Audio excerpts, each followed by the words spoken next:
On va parler des bons réflexes à avoir en matière de propriété intellectuelle. Aujourd'hui, il y a beaucoup d'entreprises, trop à mon sens, qui négligent la propriété intellectuelle jusqu'à ce qu'il soit trop tard. Pourtant, c'est vraiment un outil qui peut être utilisé comme un levier stratégique pour toutes les entreprises innovantes, quelle que soit leur taille, petite comme grande.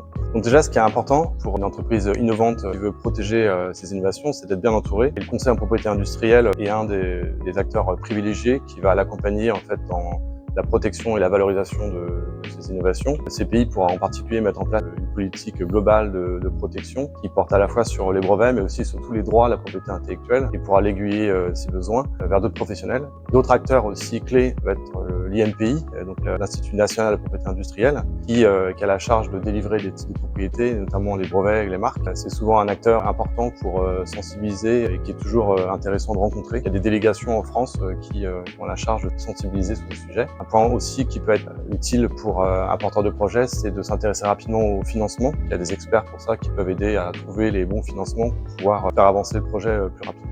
Un point qui est vraiment important pour tout porteur de projet, pour les petites comme les grandes entreprises, c'est de bien maîtriser la communication, surtout tant qu'il n'y a pas eu un dépôt de demande de brevet. Il faut savoir que si vous divulguez votre invention, de quelque manière que ce soit, d'ailleurs orale ou écrite, vous pouvez antérioriser vous-même en fait votre invention et vous empêcher après d'obtenir un brevet. Donc il est capital dans un premier temps de sécuriser votre communication, de maîtriser la diffusion de l'information. Alors bien sûr, ça passe par des accords de confidentialité, les fameux NDA. On fera attention aux templates et aux modèles qui peuvent circuler, qui sont pas toujours adéquats.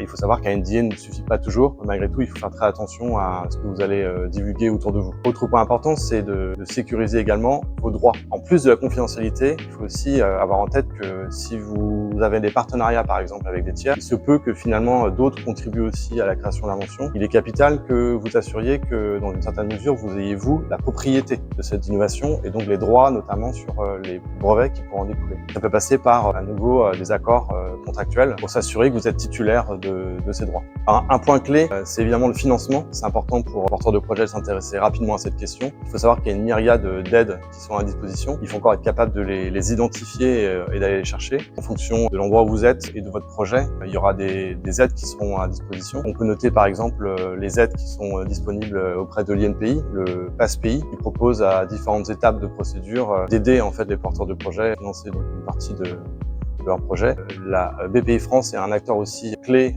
en la matière, donc il ne faut pas hésiter à aller les rencontrer. Ils pourront aussi vous aiguiller. On peut noter par exemple en Pays de la Loire le dispositif PL2I ou encore la bourse French Tech qui permet vraiment de donner un élan à l'entreprise, voilà, la jeune pousse pour démarrer. Le crédit impôt recherche est un levier aussi important en termes de financement, donc ça c'est des sujets vraiment auxquels il faut s'intéresser très vite en matière de propriété intellectuelle. Un point aussi important qui est lié au financement, c'est que pour pouvoir justement financer au mieux votre projet, il est préférable de créer très tôt une entreprise.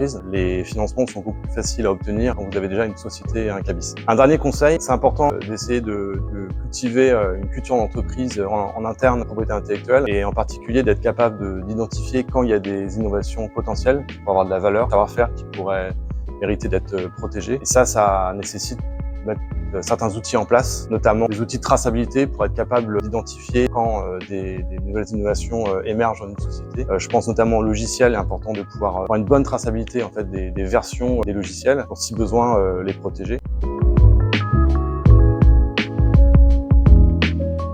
En conclusion, il y a beaucoup d'aspects qu'il faut voir. Je dirais que le plus important, c'est déjà d'être en bon timing, de s'intéresser très tôt à ces sujets, que ce soit le financement, la traçabilité, que ce soit la sécurité de vos droits. Et c'est des choses qu'il faut prendre en compte avant que vous soyez devant le fait accompli et que vous soyez obligé de gérer des situations difficiles.